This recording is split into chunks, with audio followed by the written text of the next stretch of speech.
In 1900, James Stewart Blackton, co-owner of the Vitagraph studio, released The Enchanted Drawing. The film featured Blackton drawing the face of a man and then appearing to interact with him. This effect was accomplished using stop-action photography, in which the camera is stopped, a change is made, and then the camera is started again. From this method, Blackton got the inspiration for a new kind of film, one comprised completely of drawings.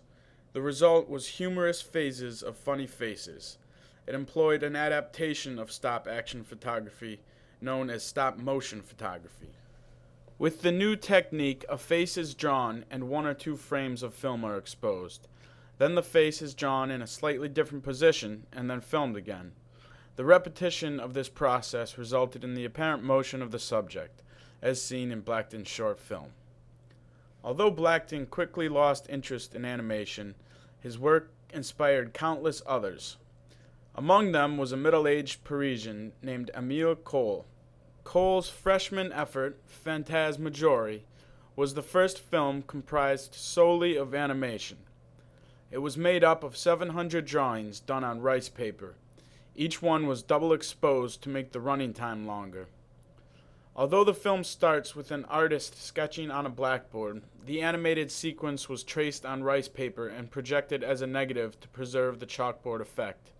Cohl's films were characterized by dreamlike sequences and strange metamorphoses. One among many of Cohl's accomplishments was to combine live action and animation in his film The Man in the Moon. Despite his innovative work, Cohl died poverty-stricken and unknown. It wasn't until the late 1960s that he was recognized as one of the founding fathers of animation. One of Cohl's contemporaries, Winsor McCay, was just as talented an animator, but never entered the film business full-time. McCay produced only a small number of films, but of very high quality. He made a good living off drawing comic strips, which gave him the luxury of pouring more time and detail into his animation, sometimes taking months or even years to complete a single picture. Like Cohl, McCay drew worlds of fantasy and dreams. His first film brought to life his popular comic strip, Little Nemo in Slumberland.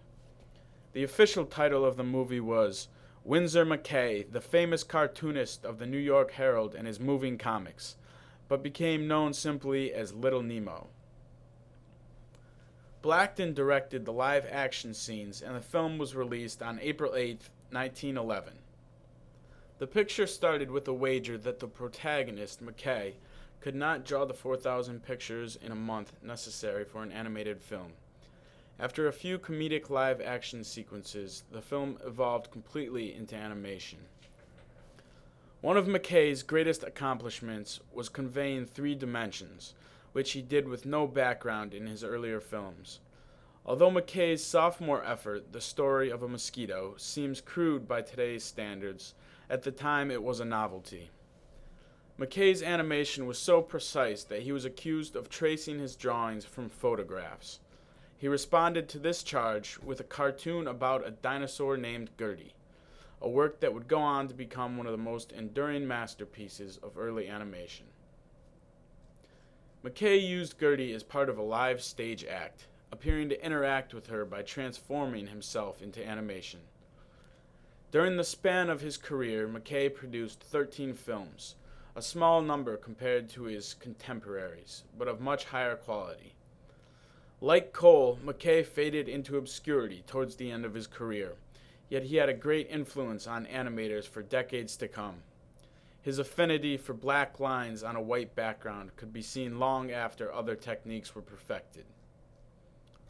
Up until the mid-teens of the 20th century, animation was a highly individualized craft. Artists like McCay and Cohl planned, drew, and often photographed an entire film by themselves. This was all about to change. Enter John Randolph Bray. What Henry Ford did for the automobile industry, Bray did for the animation business. He was originally a reporter and a comic strip artist for various New York newspapers, before setting his sights on the motion picture industry. Bray was a relentless businessman and at times dishonest. He visited Winsor McCay during the production of Gertie the Dinosaur, claiming to be a journalist writing an article about animation. McCay was very open about his techniques, and Bray later patented many of McCay's methods and then tried to sue him. Bray found McCay's process to be overly time-consuming and impractical. Instead, he decided to find a more efficient way of churning out animated pictures. Bray's new process used zinc etching to print out hundreds of identical background drawings on tracing paper.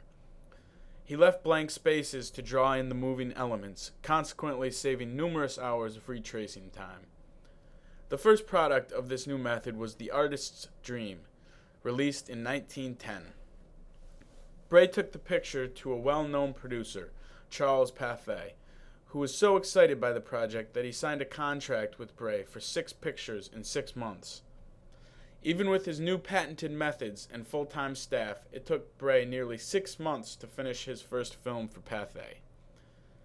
Colonial He's a Liar's African Hunt was released on January 14, 1914, followed by subsequent films in March, April, May, and August.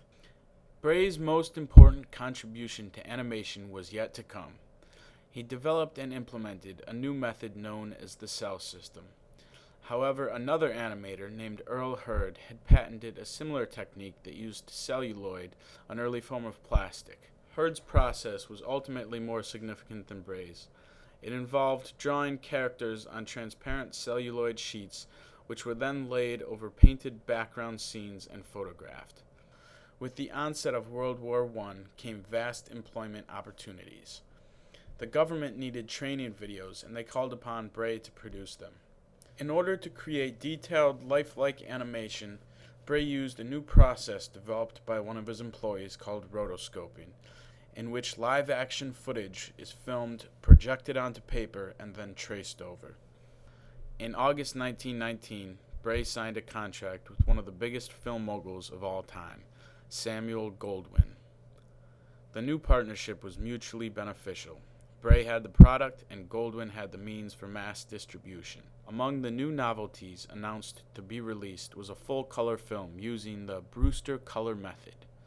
On February 8, 1920, the first ever color cartoon was released, named The Debut of Thomas the Cat. By the mid-1920s, Bray began to lose interest in animation and sold a controlling share of his company to Goldwyn. By the time Bray's last animated film came out in 1928, he had begun to ease himself into a gradual retirement.